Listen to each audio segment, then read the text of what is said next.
Praise the Lord. ദൈവത്തിൻ്റെ തിരുസന്നിധിയിൽ ദൈവത്തെ സ്തുതിപ്പാൻ മഹത്വം കരയേറ്റുവാൻ വീണ്ടും അവസരം ലഭിച്ചതോർത്ത് നന്ദി നിറഞ്ഞ ഹൃദയത്തോടെ സ്തോത്രം ചെയ്യുന്നു, സ്തുതിക്കുന്നു. ആ സ്തോത്രം. ദൈവത്തിൻ്റെ കേൾക്കാണ്ടോ? ദൈവ തിരുസന്നിധിയിൽ നമുക്ക് ചേർന്ന് വന്ന് ദൈവത്തെ സ്തുതിപ്പാൻ മഹത്വം കരയേറ്റുവാൻ വീണ്ടും ദൈവം അവസരം തന്നതോർത്ത് നന്ദി നിറഞ്ഞ ഹൃദയത്തോടെ ഞാൻ സ്തോത്രം ചെയ്യുന്നു, സ്തുതിക്കുന്നു. ഈ ഓരോ ആഴ്ചയിലും വേണ്ടുന്ന എല്ലാ നന്മകളും ദൈവം നൽകി തന്നല്ലോ, അതോർത്ത് നന്ദിയോടെ ദൈവത്തെ സ്തുതിക്കുന്നു. ഇന്നും നമുക്ക് ദൈവത്തിൻ്റെ തിരുസന്നിധിയിൽ ദൈവിക വിഷയങ്ങൾ ചിന്തിക്കുകയും ധ്യാനിക്കുകയും ചെയ്യുന്നത് നമുക്ക് അനുഗ്രഹമായി തീരും എന്നതിന് യാതൊരു സംശയവുമില്ല. നമ്മൾ ഈ ദിവസങ്ങളിലൊക്കെയും ചിന്തിക്കുന്ന ഒറ്റ കാര്യത്തെക്കുറിച്ചാണ്. നമ്മുടെ ഒരു ആഗ്രഹമുണ്ട്, ഇങ്ങനെയും അങ്ങേക്കരയിലെത്തണം. ഈ നാളുകളേറെ ഇല്ലെന്ന് നമുക്ക് ബോധ്യമുണ്ട്. അപ്പോൾ അങ്ങേക്കരയിലേക്ക് നമ്മൾ പോകുന്ന യാത്രയിൽ നാം ശ്രദ്ധിക്കേണ്ട കാര്യങ്ങളെക്കുറിച്ചാണ് നമ്മൾ തുടർമാനമായി ചിന്തിച്ചുകൊണ്ടിരിക്കുന്നത്. അതിൻ്റെ ഭാഗമായിട്ട് നമ്മളിങ്ങനെ ചിന്തിക്കാൻ ഇടവന്നു. കർത്താവ് ചേർക്കുന്ന മണവാട്ടി കഷ്ടം സഹിക്കേണ്ടി വരും എന്ന് നമ്മൾ ചിന്തിക്കാൻ ഇടവന്നു. ദൈവ ഇഷ്ടപ്രകാരം കഷ്ടം അനുഭവിക്കുന്നതിനെക്കുറിച്ച് ചിന്തിച്ചു. അതിനെ തുടർന്ന് നമ്മൾ ചിന്തിച്ചപ്പോൾ ഇങ്ങനെ കാണാനായിട്ട് ഇടവന്നു, അങ്ങോട്ട് പോകുന്നവർക്ക് ദൈവ ഇഷ്ടപ്രകാരമുള്ള ദുഃഖം അനുഭവിക്കേണ്ടി വരും എന്ന കാര്യത്തെക്കുറിച്ച് നമ്മൾ ചിന്തിക്കാൻ ഇടവന്നു. അതിനെക്കുറിച്ചുള്ള വിശദമായി നമ്മളിങ്ങനെ ഓരോന്ന് ചിന്തിച്ചു വരികയായിരുന്നു. ഇന്ന് നമ്മൾ ചിന്തിക്കാൻ പോകുന്നത് അതിനോട് ചേർന്നുള്ളൊരു വിഷയം തന്നെയാണ്.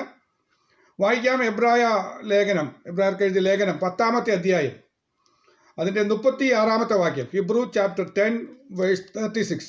ഇന്നത്തെ ധ്യാനത്തിന് വേണ്ടി വായിക്കുന്നത് ഹിബ്രു ചാപ്റ്റർ 10 വേഴ്സ് 36. ദൈവേഷ്ടം ചെയ്ത് വാഗ്ദത്തം പ്രാപിപ്പാൻ സഹിഷ്ണുത നിങ്ങൾക്ക് ആവശ്യം. വളരെ പരിചിതമായ, വളരെ കാണാതെ പഠിക്കാൻ കഴിയുന്ന അല്ലെങ്കിൽ കാണാതെ നമ്മൾ പറയുന്ന ഒരു വാക്യമാണ്. ദൈവേഷ്ടം ചെയ്ത് വാഗ്ദത്തം പ്രാപിപ്പാൻ സഹിഷ്ണുത നിങ്ങൾക്ക് ആവശ്യം.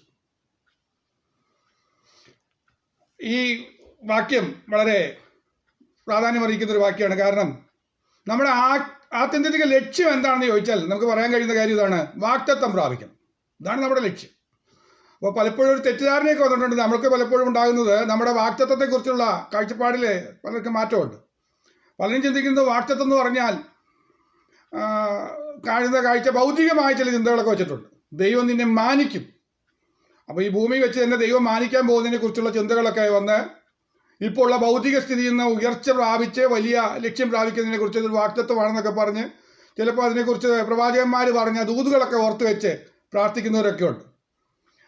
അതല്ല, ഇവിടെ പറയുകയാണ്, ദൈവത്തിന് ഇഷ്ടമുള്ള ഒരു വാഗ്ദത്തമുണ്ട്. ദൈവത്തിനും അതാ ഇഷ്ടം. ആ വാഗ്ദത്തമാണ്, ആ ആത്യന്തിക വാഗ്ദത്തമാണ് നമ്മൾ പ്രാപിക്കുന്നത്. അപ്പം നമുക്ക് ചോദിക്കാം, എന്താണ് ഈ ദൈവം ഉദ്ദേശിക്കുന്ന വാഗ്ദത്തം? അതിൻ്റെ 37-ാമത്തെ വാക്യത്തിൽ പറയുന്നുണ്ട്. 37-ാമത്തെ വാക്യം, അതാണ് വാഗ്ദത്തം. ഇനി എത്രയും അല്പകാലം കഴിഞ്ഞിട്ട് വരുവാനുള്ളവൻ വരും, താമസിക്കില്ല. ഇതാണ് നമുക്കുള്ള വാഗ്ദത്തം.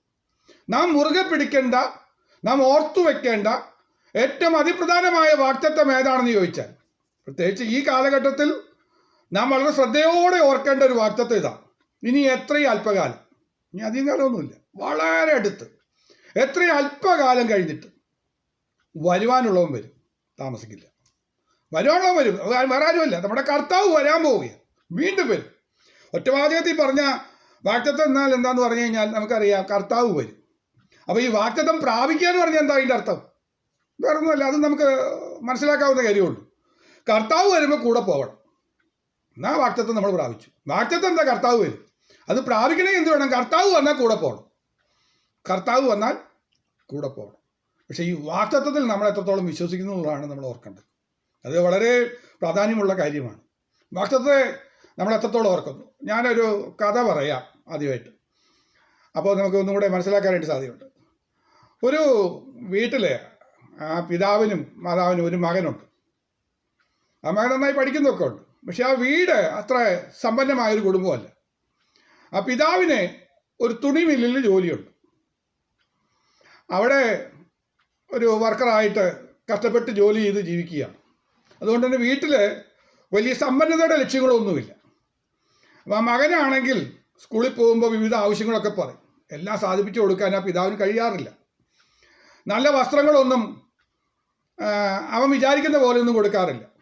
അവൻ്റെ ചെരുപ്പുകളൊക്കെ പലപ്പോഴും പൊട്ടിയ ചെരുപ്പ് തുന്നിയൊക്കെയാണ് ഇടുന്നത്. അവന് വലിയ നാണക്കേടാണ്. അങ്ങനെ ഇരിക്കുമ്പോൾ അവൻ +2 വരെ എത്തി. അവൻ പറഞ്ഞു, ഇനി കോളേജിൽ പോകുമ്പോഴേക്കും എനിക്ക് ഒരു ബൈക്ക് മേടിച്ചു തരണം എന്നൊക്കെ പറഞ്ഞു. അപ്പോൾ അപ്പൻ പറഞ്ഞു, മോനെ നീ +2 നല്ല മാർക്ക് മേടിക്കുകയാണെങ്കിൽ ഞാൻ നിനക്ക് ബൈക്ക് മേടിച്ചു തരാം. അപ്പം പറഞ്ഞു, എനിക്ക് ബൈക്ക് മേടിച്ചു തരണമെങ്കിൽ യമഹ ബൈക്ക് മേടിച്ചു തരണം എന്നൊക്കെ പറഞ്ഞു. അപ്പം പറഞ്ഞു, ശരി ഞാൻ നിനക്ക് മേടിച്ചു തരാം. എന്നാലും അറിയാം ഇവന് ഒരു സംശയമുണ്ട്. കാരണം അപ്പൻ്റെ സ്ഥിതി അനുസരിച്ച് ഒരു ബൈക്ക് മേടിക്കാൻ കഴിയില്ല.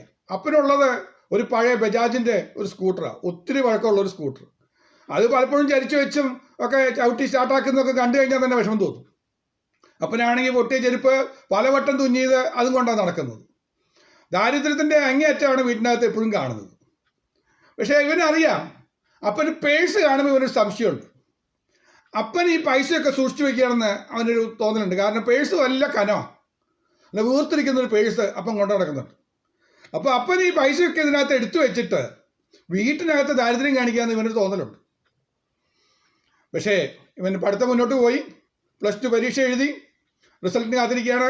ഫസ്റ്റ് ക്ലാസ്സോടെ കൂടി പാസ്സാവുകയാണെങ്കിൽ ബൈക്ക് മേടിച്ചു തരാമെന്ന് പറഞ്ഞിട്ടുണ്ട്. പക്ഷെ ഇവൻ്റെ മനസ്സിൽ തോന്നുന്നത് ഒരു കാരണവശാലും ഒന്നും നടക്കാൻ പോകുന്നില്ല. ഇപ്പോൾ ഈ അടുത്ത കാലത്തൊന്നും അപ്പൻ അതിനെക്കുറിച്ചൊന്നും പറയാറുമില്ല, അന്ന് പറഞ്ഞതേ ഉള്ളൂ.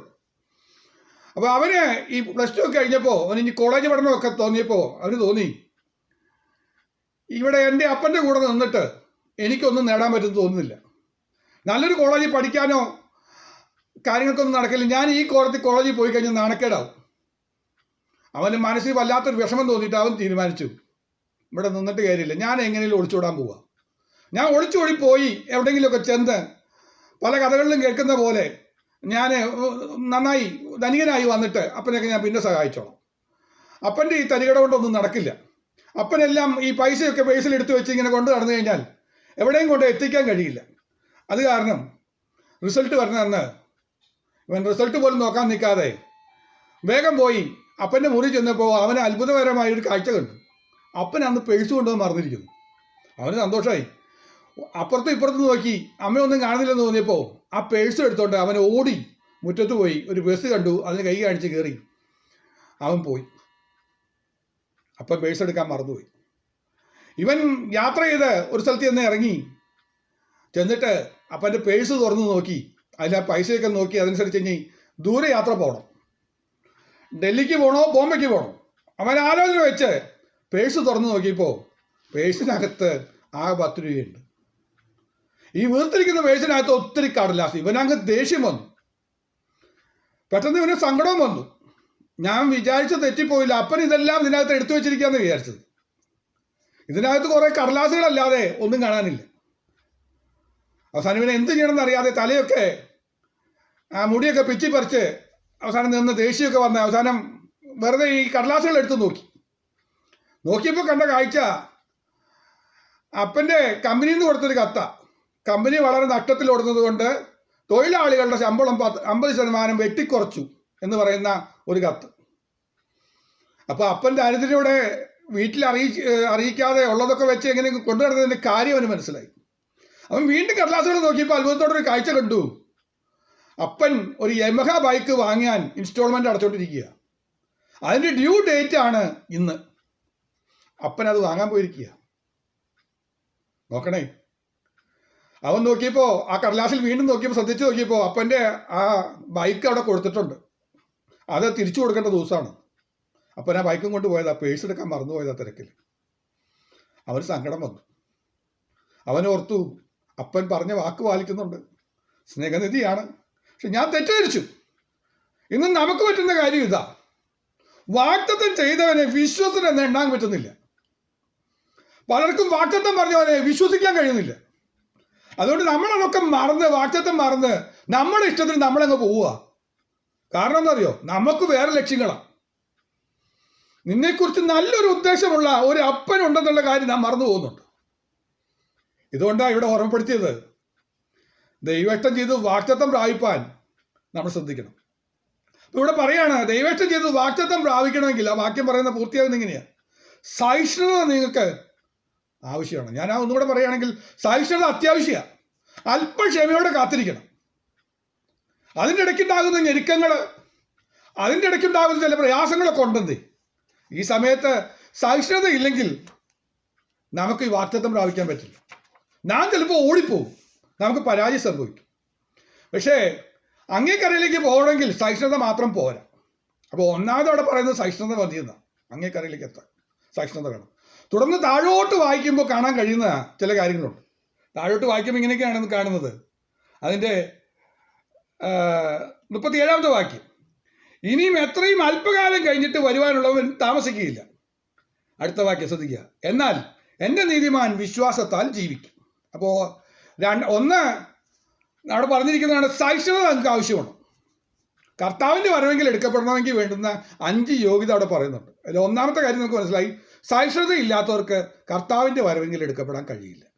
രണ്ടാമത് പറയുന്നത് ഇങ്ങനെയാണ്, നീതിമാൻ വിശ്വാസത്താൽ ജീവിക്കണം. നീതിമാന്മാരെ ചേർക്കാനാണല്ലോ കർത്താവ് വരുന്നത്. അങ്ങനെ എല്ലാ നീതിമാന്മാരെയും കൊണ്ടുപോകാൻ പറ്റില്ല. ഈ വലഞ്ഞു പോയ നീതിമാന്മാരെ കൊണ്ട് അല്ലേ. എന്നാൽ വിശ്വാസത്താൽ ജീവിക്കുന്ന നീതിമാന്മാരെയാണ് ചേർക്കാൻ പോകുന്നത്. അപ്പോൾ രണ്ടാമത് നമ്മൾ ശ്രദ്ധിക്കേണ്ട കാര്യം, നീതിമാന്മാർ വിശ്വാസത്താൽ ജീവിക്കണം എന്ന് പറഞ്ഞാൽ അതിൻ്റെ അർത്ഥം എന്താ? അതിനെക്കുറിച്ചൊന്ന് ചെറുതായി ഒന്ന് പറയാം. അധികം വിശദീകരിക്കുന്നില്ല, എന്നാലും പറയാം. നമുക്കറിയാം എന്താ വിശ്വാസത്താൽ ജീവിക്കുക. പലർക്കും ഉണ്ട് വിശ്വാസത്താൽ ജീവിക്കുക എന്ന് പറഞ്ഞ് കുറേ തെറ്റിദ്ധാരണയുള്ളൊരു വാക്യമാണ്. എന്താ വിശ്വാസത്താൽ ജീവിക്കുക എന്ന് പറഞ്ഞു കഴിഞ്ഞാൽ പലരും തെറ്റിദ്ധരിച്ചിരിക്കുന്ന ജോലിക്ക് പിന്നെ പോകണ്ട, വിശ്വാസത്താൽ ജീവിക്കണം. നമുക്ക് എന്താ വേണ്ടതെന്ന് വെച്ചാൽ ദൈവം വീട്ടിൽ കൊണ്ടുവന്ന് തരും. ഏലിയാവിന് കാക്ക അപ്പം കൊണ്ടു കൊടുത്തില്ലേ, ഇറച്ചി കൊണ്ടു കൊടുത്തില്ലേ? അങ്ങനെയാണെങ്കിൽ നമ്മളെന്തിനു ജോലിക്ക് പോകുന്നത്? ഏതെങ്കിലും വീട്ടിലെ നമുക്ക് കിട്ടിയ വീട് സൗകര്യം അത് മതി, അവിടെ അങ്ങ് ഇരുന്നാൽ മതി. അത് ആ സമയങ്ങളിൽ ദൈവം ഓരോരുത്തരെയും കൊണ്ട് അഴിയും ചാക്കും ഒക്കെ ആയിട്ടിങ്ങ് വരും. ചിലരുടെ അനുഭവങ്ങളൊക്കെ സാക്ഷ്യങ്ങളൊക്കെ കേട്ടിട്ടില്ലേ? അപ്പോൾ അത് തന്നെയാണ് നമ്മുടെ അനുഭവം എന്നൊക്കെ ചിന്തിച്ച് ചിലർ പറയുന്നത് വിശ്വാസത്താൽ അങ്ങ് ജീവിക്കാം എന്നാണ് പറയുന്നത്. അതൊന്നുമല്ല ഈ പറഞ്ഞതിൻ്റെ അർത്ഥം. അതിൻ്റെ ശരിയായ അർത്ഥം എബ്രാഹിം പറയുകയും പഠിപ്പിക്കുകയൊക്കെ ചെയ്യുന്നുണ്ട്. കാഴ്ചയാലല്ല, വിശ്വാസത്താൽ ജീവിക്കണം എന്നാണ് അതിൻ്റെ പറഞ്ഞിരിക്കുന്നത്. എന്താ ഈ കാഴ്ചയാലെന്ന് പറഞ്ഞാൽ? ഈ ഭൗതികമായ കാഴ്ചയാൽ നോക്കിയാൽ നമുക്ക് കാണാനായിട്ട് കഴിയുന്നത് നീരോട്ടവും പച്ചപ്പും നോക്കി നടന്നാൽ. അങ്ങനെ കുറേ പേര് നടക്കുന്നുണ്ട്, ഈ നീരോട്ടവും പച്ചപ്പും നോക്കി നടക്കുന്നത്. അതിനെക്കുറിച്ചായി പറയുന്നത് ഏതാ? ആ നടത്തം നടന്നാൽ നീതിമാൻ വലഞ്ഞു പോകും. ആളെയൊക്കെ നമുക്ക് മനസ്സിലായല്ലോ, വിശദീകരിക്കുന്നില്ല അല്ലേ. പച്ചപ്പും നീരോട്ടമുള്ളിടത്ത് നോക്കി നടന്നൊരു മനുഷ്യനുണ്ട്. അപ്പുറത്ത് വിശ്വാസ കണ്ണാൽ നോക്കി കണ്ട ഒരു മനുഷ്യനുണ്ട്. രണ്ടുപേരെയും നമുക്കറിയാം. വിശ്വാസ കണ്ണാൻ കണ്ടത് ആ മനുഷ്യൻ കണ്ടത് എന്താണെന്ന് വെച്ചാൽ ദൈവം ശില്പിയായി നിർമ്മിച്ചതും അടിസ്ഥാനമിട്ടതുമായ നഗരത്തെ ലക്ഷ്യമിട്ട് ആ പണിയുന്ന നഗരത്തെ ലക്ഷ്യം വെച്ച് നടന്നു പോയൊരു മനുഷ്യനുണ്ട്. ഇതിൻ്റെ പേര് അബ്രഹാം, നേരത്തെ പറഞ്ഞ മനുഷ്യൻ്റെ പേര് ലോത്ത്. ഇതാണ് നമ്മൾ മനസ്സിലാക്കാനുള്ളത്. ഇതെന്ന് നമുക്ക് മനസ്സിലാക്കാൻ കഴിയുന്നത്. വിശ്വാസത്താൽ ജീവിക്കുക എന്ന് പറഞ്ഞാൽ, നീതിമാൻ വിശ്വാസത്താൽ ജീവിക്കുക എന്ന് പറഞ്ഞാൽ ഭൗതികമായ നമ്മുടെ ലക്ഷ്യങ്ങളെ മാറ്റി വിശ്വാസ കണ്ണുകൊണ്ട് ആ വിശുദ്ധ നഗരത്തെ ലക്ഷ്യമാക്കിക്കൊണ്ട് യാത്ര ചെയ്യുന്നവനെയാണ് ഈ വിശ്വാസത്താൽ ജീവിക്കുക എന്ന് പറഞ്ഞു. അല്ലാതെ ഞാൻ അധ്വാനിക്കാതെ ജീവിക്കുന്നു, ഞാൻ ജോലിക്ക് പോവില്ല, ദൈവം നടത്തിക്കൊള്ളുന്നൊക്കെ പറഞ്ഞ് ദൈവത്തെ പരീക്ഷിക്കുന്ന പരിപാടിയൊന്നുമല്ല ഈ പറഞ്ഞത്. ആ പരിപാടി കൊണ്ട് നടന്നു കഴിഞ്ഞാൽ അവരെ സ്വർഗത്തിൽ കൊണ്ടുപോകുന്നൊന്നുമില്ല. തൻ്റെ വേല ഉദാസീനതയോടെ ചെയ്യുന്നവനായിട്ട് കണക്കാക്കുകയുള്ളൂ. അതൊന്നും പറ്റില്ല. ആത്മാർത്ഥമായി ജോലി ചെയ്യണം, ആത്മാർത്ഥമായി തന്നെ കാര്യങ്ങളെല്ലാം മുന്നോട്ട് കൊണ്ടുപോകണം, കുടുംബമൊക്കെ നന്നായി കൊണ്ടു നടക്കണം. ആ വക കാര്യങ്ങളിലൊക്കെ വളരെ ശ്രദ്ധ വയ്ക്കുക തന്നെ വേണം. ഈ വാക്യം പറഞ്ഞ് തരികടയും കൊണ്ട് നടക്കുന്ന കുറേ പേരുണ്ട്. അതൊന്നും പറ്റില്ല. അപ്പോൾ ഭൗതിക വിശ്വാസം കൊണ്ട് നടന്നാലുള്ള കുഴപ്പമെന്ന് പറഞ്ഞാൽ ഒരു ദിവസം ന്യായവിധിയുടെ തീ വന്നാൽ കത്താവുന്നതേ ഉള്ളൂ. അതൊക്കെ ഈ പച്ചപ്പും അല്ലെങ്കിൽ നീരോട്ടമൊക്കെ ആ തീ ന്യായവിധിയുടെ തീ വന്ന് വീണാൽ അതോടുകൂടെ തീരും. എന്നാൽ അക്കരെ പോകാൻ ആഗ്രഹിക്കുന്നവരെ ഇവിടെ കാണാത്ത കാര്യങ്ങൾ, ഇവിടെ കണ്ണുകൊണ്ട് നോക്കിയ കാണാത്ത കാര്യങ്ങൾ, അതിനെയാണ് വിശ്വാസത്തെ കാണുന്നത്. അങ്ങനെ പോകുന്ന പോക്കിനെ കുറിച്ചാണ് പറഞ്ഞത് നീതിമാൻ വിശ്വാസത്താൽ ജീവിക്കും. ആ ചിന്തയും കൊണ്ട് നടക്കുമ്പോൾ ഇവനൊരു ജീവൻ കിട്ടും. ആ ജീവൻ്റെ പേരാ നിത്യജീവൻ. നിത്യജീവൻ നഷ്ടമാകുന്നത് എപ്പോഴാണെന്ന് ചോദിച്ചു കഴിഞ്ഞാൽ ആ കാഴ്ചയും ആ ലക്ഷ്യവും മാറിയിട്ട്, ഞാൻ ഒന്നുകൂടെ വീണ്ടും ആവർത്തിച്ച് പറയുക, നീരോട്ടവും പച്ചപ്പും അല്ലേ, അതിനെ ലക്ഷ്യമാക്കി പോകുമ്പോൾ എന്താ സംഭവിക്കുന്നത്? നമ്മുടെ ആത്മീക ജീവൻ നഷ്ടമായി പോകും. ഇതാണ് ശ്രദ്ധിക്കേണ്ട രണ്ടാമത്തെ കാര്യം. ആദ്യത്തെ ഇമ്പോർട്ടൻ്റായ കാര്യം ഞാൻ വിശദമായിട്ട് അവസാനം പറയാൻ വെച്ചിരിക്കുകയാണ്. മൂന്നാമത്തെ കാര്യം ഇവിടെ പറഞ്ഞിരിക്കുന്നത് ഇങ്ങനെയാണ്, പിന്മാറുന്നു എങ്കിൽ എൻ്റെ ഉള്ളത്തിന് അവന് പ്രസാദമില്ല. പിന്മാറ്റത്തെക്കുറിച്ച് പറഞ്ഞിരിക്കുക. രണ്ടു തരം പിന്മാറ്റം അവിടെ പറയുന്നുണ്ട്, ഞാൻ വിശദീകരിക്കാം. ഇവിടെ പറഞ്ഞത് മൂന്നാമത്തെ കാര്യം പറയാം. ചിലർ പിന്മാറി ദൈവപ്രസാദം നഷ്ടപ്പെടുത്തുന്ന ഒരു പിന്മാറ്റമുണ്ട്. ദൈവപ്രസാദം നഷ്ടപ്പെടുത്തുന്ന പിന്മാറ്റം. എന്താ ഈ പിന്മാറ്റം എന്ന് പറഞ്ഞാൽ? പിന്മാറ്റം എന്ന് പറഞ്ഞാൽ നമ്മൾ കണക്കാക്കി വെച്ചെന്ന് പറയും, സഭായത്തിന് വന്നാൽ കൈയടിക്കാതിരിക്കുന്നവർ പിന്മാറ്റത്തിൽ, സാക്ഷ്യം പറയാൻ അവസരം കൊടുത്താലും സാക്ഷ്യം പറയാതെ മിണ്ടാതിരിക്കും. അവരൊക്കെ പിന്മാറി. പ്രാർത്ഥിക്കാൻ പറഞ്ഞാൽ പ്രാർത്ഥിക്കുന്നില്ല. ഇവരൊക്കെ നമ്മൾ പിന്മാറ്റക്കാരായിട്ട് വെച്ചേക്കാം. അതൊന്നുമല്ല ബൈബിൾ പറയുന്ന പിന്മാറ്റം. പിന്മാറ്റക്കാരുടെ ഞാൻ പേര് വേണമെങ്കിൽ പറഞ്ഞു തരാം. പിന്മാറിപ്പോയ ഒരാളുടെ പേര് പറയാൻ ദാവീദ്. നിങ്ങൾ സംഭവിക്കൂ. ഏലിയാവ്, യോന, പത്രോസ്, ഇങ്ങനെ കുറേ പിന്മാറ്റക്കാർ ബൈബിളിലുണ്ട്. അപ്പോൾ പിന്മാറ്റം എന്ന് പറഞ്ഞാൽ എന്താണെന്ന് അറിയണ്ടേ? ഞാൻ പറഞ്ഞുതരാം. വേറൊന്നുമല്ല. ദൈവം തന്ന വാഗ്ദത്തം മറക്കുക, 1. 2, ദൈവം ഏൽപ്പിച്ച ദൗത്യം മറക്കുന്ന ആരുണ്ടോ അവരെയൊക്കെ വിളിക്കുന്ന പേരായി പിന്മാറ്റക്കാരൻ. അല്ലെങ്കിൽ ഒന്നുകൂടെ വ്യക്തമാക്കാം. ദൈവം ഒരു ദർശനം കൊടുത്തിട്ടുണ്ട്, ആ ദർശനം മറക്കുക. ദൈവം ഒരു ദൗത്യം ഏൽപ്പിച്ചിട്ടുണ്ട്, ആ ദൗത്യം മറന്നിട്ടാണ് ജീവിക്കുന്നതെങ്കിൽ അവരെ വിളിക്കുന്ന പേരാ പിന്മാറ്റക്കാർ. അതന്നെ ഈ 3 പേരുടെ പേര് പറഞ്ഞു. യോന, ഞാൻ ഒരു എക്സാമ്പിൾ പറഞ്ഞു. യോന പ്രവാചകനെ ഒരു ദർശനം കൊടുത്തു, നിനിവെ നശിപ്പിക്കാൻ പോകും. അപ്പോൾ അതിന് വിരോധമായി സംസാരിക്കണം. ഇതാണ് ദൈവം കൊടുത്ത ദർശനവും ദൗത്യവും. ഇപ്പം യോന എന്താ ചെയ്യുന്നത്? നിനിവെ പോകുന്നില്ല. ആ ദർശനം അങ്ങ് മറന്നു, ദൗത്യം അങ്ങ് മറന്നു. ദൗത്യം മറന്നിട്ട് ഇപ്പം എന്താ ചെയ്യുന്നത്? വേറെ വഴി ചെയ്യുക, കപ്പലിൽ കിടന്നു ഉറങ്ങുക. അതിനെ വിളിക്കുന്ന വേറെ പിന്മാറ്റക്കാരൻ. ഭർത്താവ് നോക്കിയപ്പോൾ പിന്മാറിപ്പോയതാണ്. അവൻ്റെ ഉള്ളത്തിൽ പ്രസാദമില്ല ഇവനെ കുറിച്ച്. ഇങ്ങനെ പോയതിനെ കുറിച്ച് പ്രസാദമൊന്നുമില്ല ദൈവത്തിന്. ദൈവം പ്രസാദിക്കുമോ? ഇല്ല. ഏലിയാവിന് ദൈവം ഒരു ദർശനം കൊടുത്തിട്ടുണ്ട്. എന്താ ദർശനം കൊടുത്തെന്ന് അറിയോ? ജീവനുള്ള ഏക സത്യ ദൈവം ഇസ്രായേലിൻ്റെ ദൈവമാണ് യഹോവ. അതൊരു ദൗത്യമായിട്ട് ഏൽപ്പിച്ചിരിക്കുക. അത് നീ ദേശത്ത് വെളിപ്പെടുത്തി കൊടുക്കണം. അവനൊന്ന് പ്രാർത്ഥിച്ചാൽ മതി, തീ ഇറങ്ങി വരും. എല്ലാവരുടെയും മുന്നിൽ ജീവനുള്ള ദൈവം ആരാന്ന് വെളിപ്പെടുത്തി കൊടുക്കാൻ കഴിയുന്ന ഒരു ദൗത്യമുണ്ട്. ഈ ദൗത്യം ഏൽപ്പിച്ചവൻ എന്ത് ചെയ്തു എന്ന് പറഞ്ഞാൽ ഒരു ദിവസം ഇതൊക്കെ ഇങ്ങ് മറന്നു.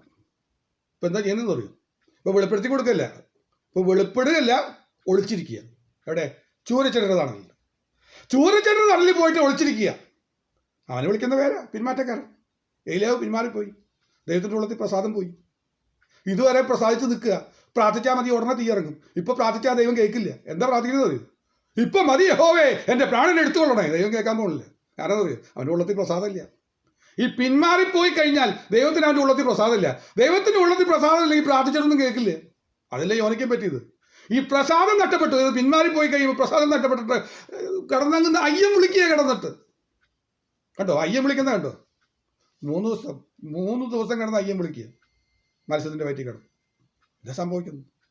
നമുക്ക് ദാവീദ്, അടുത്ത പിന്മാറ്റക്കാരനെ കുറിച്ച് പറയാം. ദാവീദ് ഇടയ്ക്ക് പിന്മാറിപ്പോയെന്ന്. എപ്പോഴാ? ദാവീദിനൊരു ദർശനം കൊടുത്തിട്ടുണ്ട്. എന്താണെന്നറിയോ? ഫെലിസ്തീനെ നിഗ്രഹിച്ച് തുടങ്ങിയതാ ദാവീദിൻ്റെ ഓട്ടം.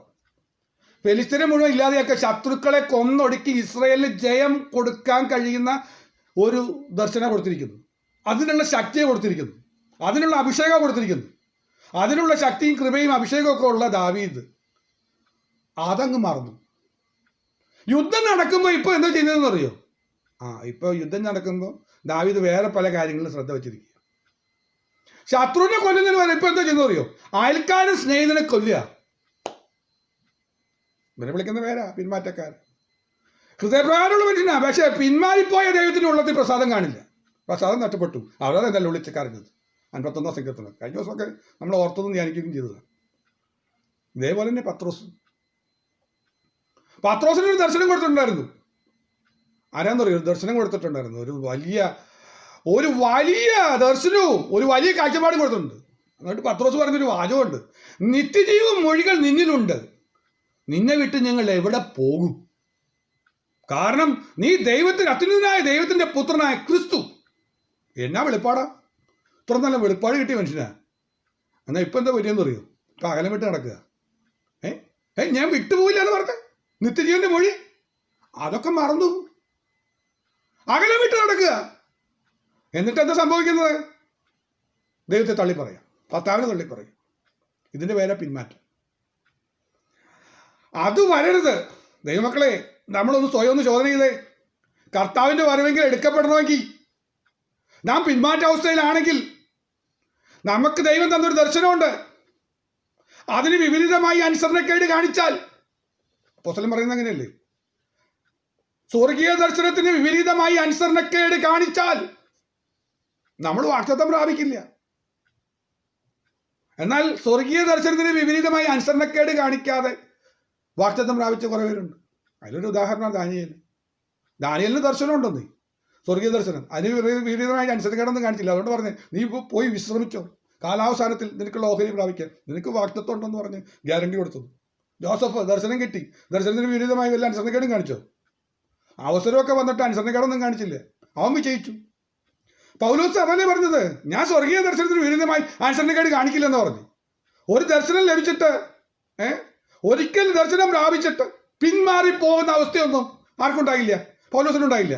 ഒന്ന് ഓർത്തു നോക്കിയേ, കിട്ടിയ ദർശനമുണ്ട്, ജാതികളുടെ അപ്പോസ്തലനായിട്ട് ദൈവം അയക്കുക. പക്ഷെ പോകുമ്പോൾ കിട്ടിയത് പൂച്ചൻ്റെ സ്വീകരണമൊന്നും കിട്ടിയില്ല, ഓരോരുത്തരും കിട്ടിയില്ല, അവാർഡുകളൊന്നും കൊടുത്തില്ല. ഇപ്പോഴത്തെ കാലത്തൊക്കെ ആണെങ്കിൽ എന്തെങ്കിലും 2 സഭ ഉണ്ടാക്കിയാൽ മതി, വേണമെങ്കിൽ കേന്ദ്രമൊക്കെ അംഗീകരിച്ച് നമുക്ക് അവാർഡൊക്കെ തരും. പക്ഷെ ആളൊക്കെ അണിയിക്കുന്നു, വലിയ ഇൻ്റർവ്യൂ ഒക്കെ വരും. അന്ന് ഇതൊന്നും കിട്ടിയില്ല.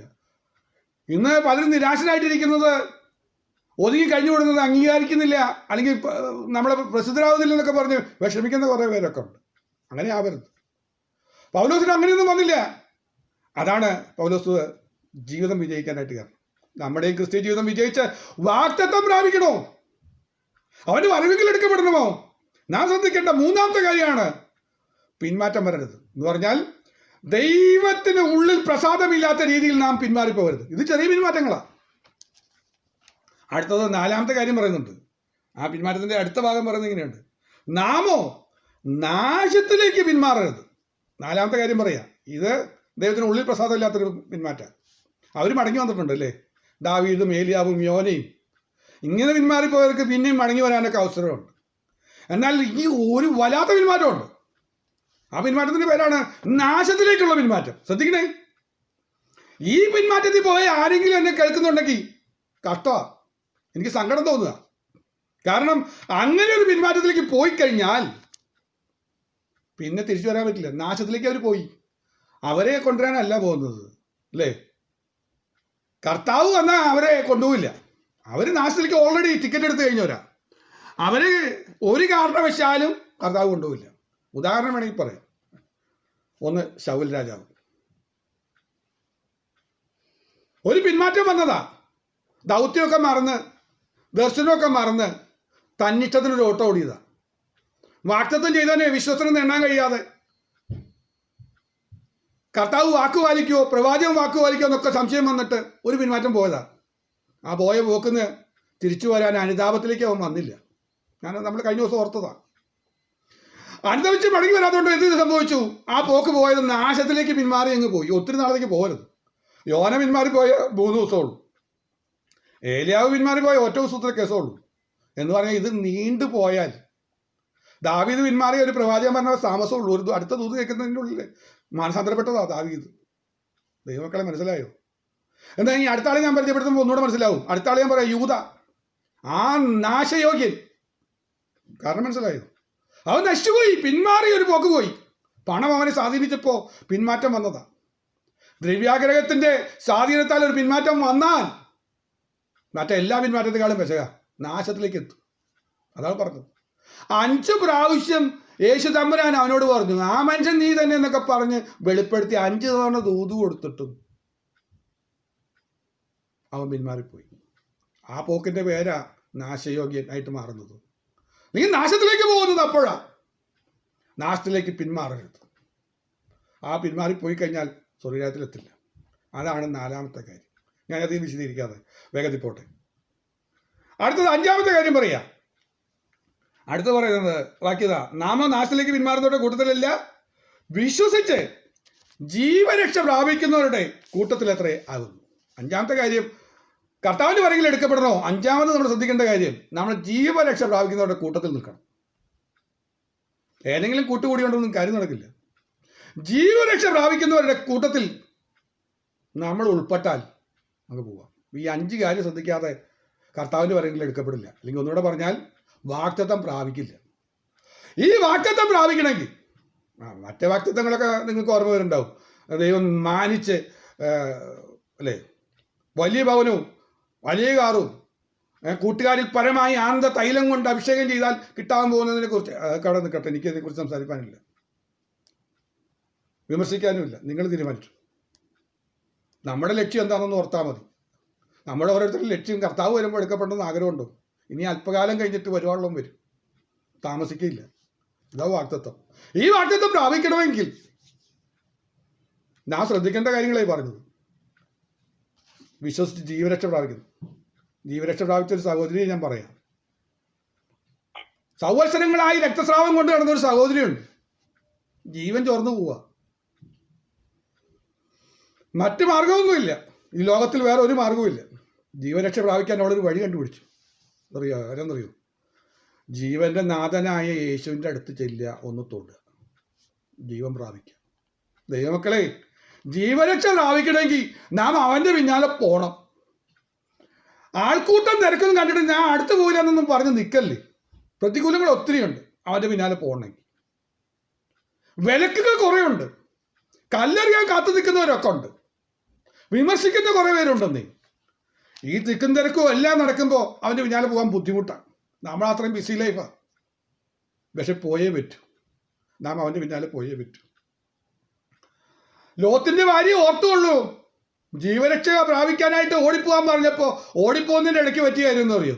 ദൗത്യന്മാർന്ന് തിരിഞ്ഞു നോക്കിയപ്പോൾ പുറകോട്ട് നോക്കരുതെന്ന് പറഞ്ഞിട്ടും പുറകോട്ട് നോക്കിയപ്പോൾ സംഗതി പാടിപ്പോയി.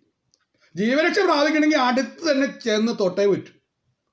വിശ്വസിച്ച് അവനോട് അടുത്ത് ചെല്ലാതെ ജീവരക്ഷ പ്രാപിക്കാൻ പറ്റില്ല. ലോകത്തിന്റെ നാശം വിട്ട് ഓടണം. ഇതാണ് അതിൻ്റെ വ്യവസ്ഥ. ജീവരക്ഷ പ്രാപിക്കണമെങ്കിൽ ലോകത്തിന്റെ നാശം വിട്ടോടി അവൻ്റെ അടുക്കിലേക്ക് ചെല്ലണം. ജീവരക്ഷയ്ക്ക് പ്രാപിക്കുന്നവരെ കൂട്ടെന്ന് പറഞ്ഞാൽ അവനോട് ചേർന്ന് നടക്കുന്നവരെ ജീവരക്ഷ പ്രാപിക്കുന്നത് അല്ലേ? അവനോട് ചേർന്ന് നടക്കുന്നവർ അവർ ജീവരക്ഷ പ്രാപിക്കും. സ്നേഹിതനായിരുന്നു ലാസർ സ്നേഹിതനാ. എന്നോട് വളരെ അടുത്തു ബന്ധമുണ്ട്. മരിച്ചാലും ജീവിക്കും, ജീവരക്ഷ പ്രാപിക്കും. ഞാൻ മനസ്സിലാവാൻ വേണ്ടി അങ്ങനെയൊക്കെ ഒന്ന് ഉദാഹരണം പറയുന്നതാണ്. ദൈവമക്കളെ, നാം ഓർക്കേണ്ട, ധ്യാനിക്കേണ്ട ഒരു വിഷയമുണ്ട്. ഈ ക്രിസ്ത്യ ജീവിതം വിജയിച്ച വാഗ്ദത്തം പ്രാപിക്കണോ? ജീവരക്ഷ പ്രാപിക്കുന്നവരുടെ കൂട്ടത്തിലേക്ക് നാം പോകണം. ഇത്രയും കാര്യങ്ങളാണ് അവിടെ പറഞ്ഞത്. 5 കാര്യം പറഞ്ഞു. 5 കാര്യം നമ്മൾ ഓർക്കുന്നുണ്ടല്ലോ അല്ലേ? ഒന്ന്, സഹിഷ്ണുത ആവശ്യം. ഒന്നാമത്തെ കാര്യം സഹിഷ്ണുത, മറക്കരുത്. ഏത് കർത്താവ് വരും എടുക്കണമെങ്കിൽ നല്ല സഹിഷ്ണുത വേണം, അത് ഞാൻ പറയാം. രണ്ടാമത്, നീതിമാൻ വിശ്വാസത്തിൽ ജീവിക്കണം. മൂന്നാമത് അവിടെ കാണുന്നത് ഇങ്ങനെയാണ്, പിന്മാറരുത്. ഇങ്ങനെ ദൈവപ്രസാദം നഷ്ടപ്പെടുത്തിയുള്ള പിന്മാറ്റത്തിലേക്ക് പോകരുത്. നാലാമത് നമ്മളിങ്ങനെ പറഞ്ഞാണ്, നാശത്തിലേക്ക് പിന്മാറുന്ന ഒരു വിഷയം വരാനേ പാടില്ല. അഞ്ചാമത് പറഞ്ഞത് ഇങ്ങനെയാണ്, ജീവരക്ഷ പ്രാപിക്കുന്നവരുടെ കൂട്ടത്തിൽ ചേർന്ന് നടക്കണം, അവരോട് ചേർന്ന് മുന്നോട്ട് പോകണം.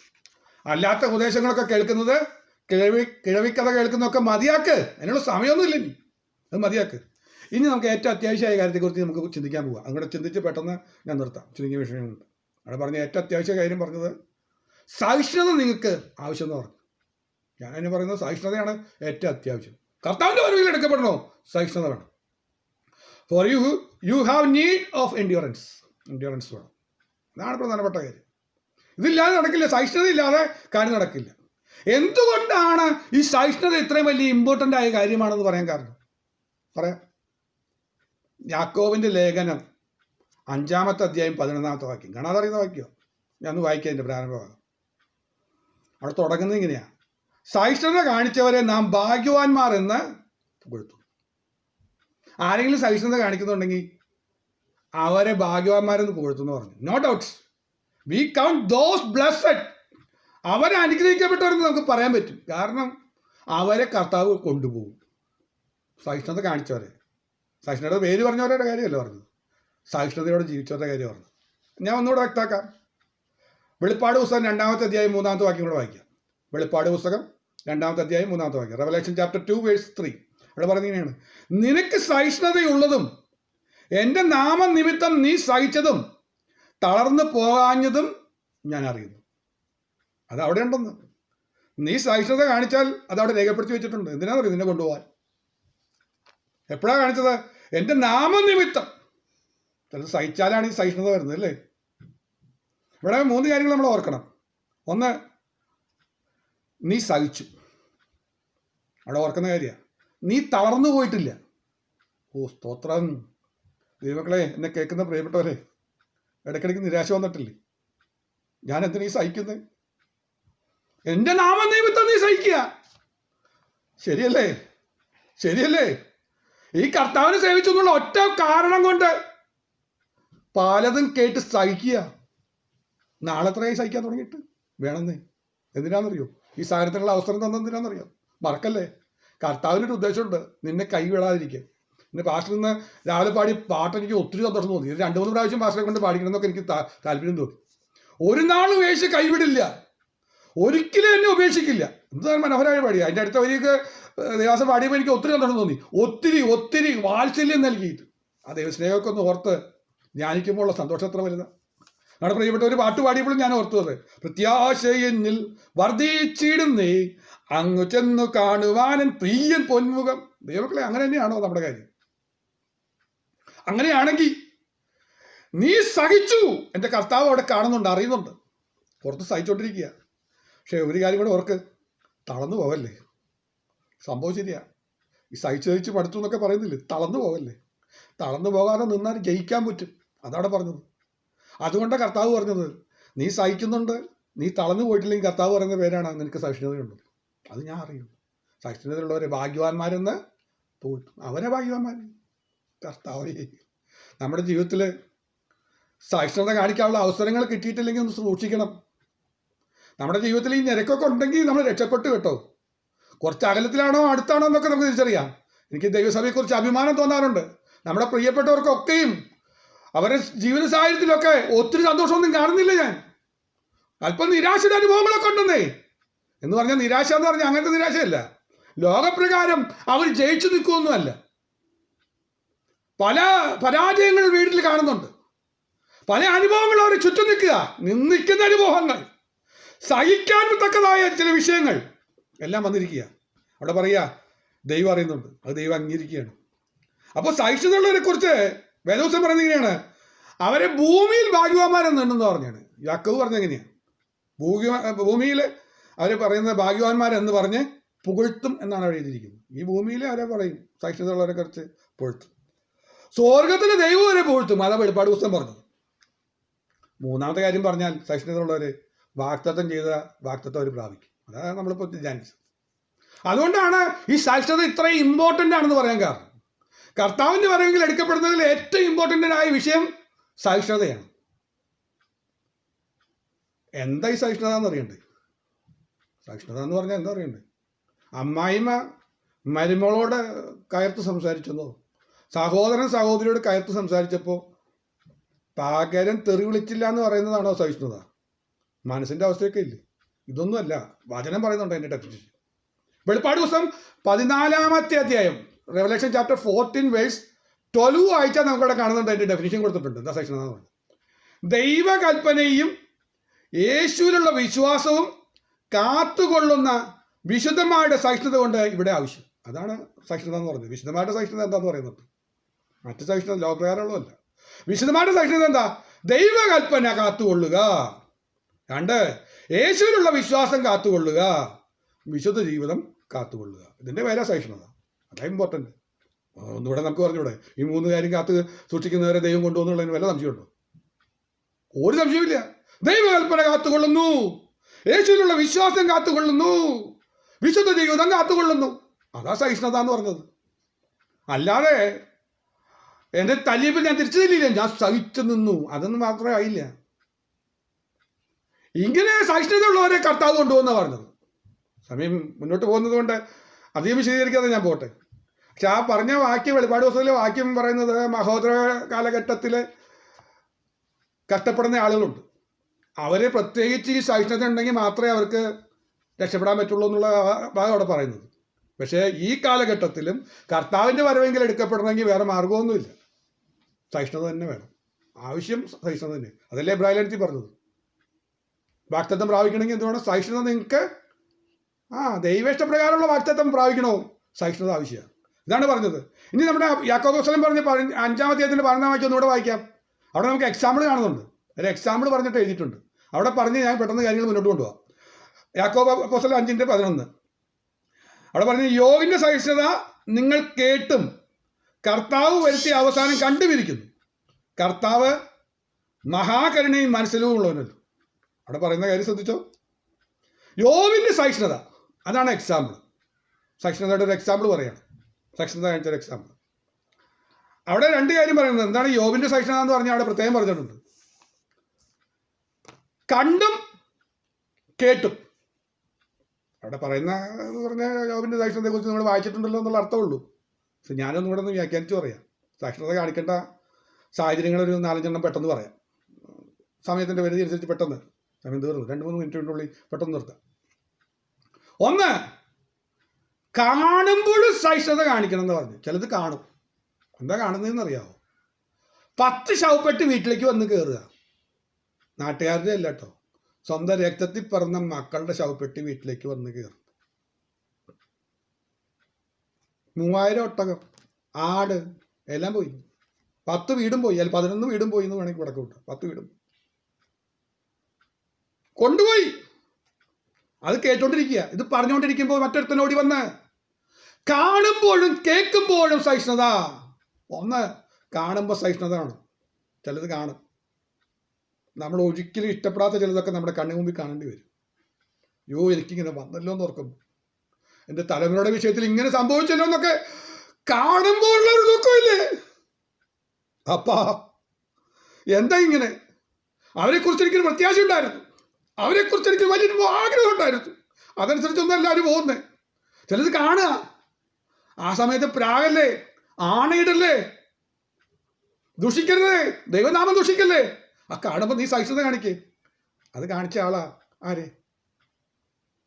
യോബിൻ്റെ സഹിഷ്ണുത അവിടെ പറയുന്നതെന്ന് പറയും. കണ്ടു, ചിലത് കേട്ടു. കേൾക്കുമ്പോഴും സഹിഷ്ണുത വേണം.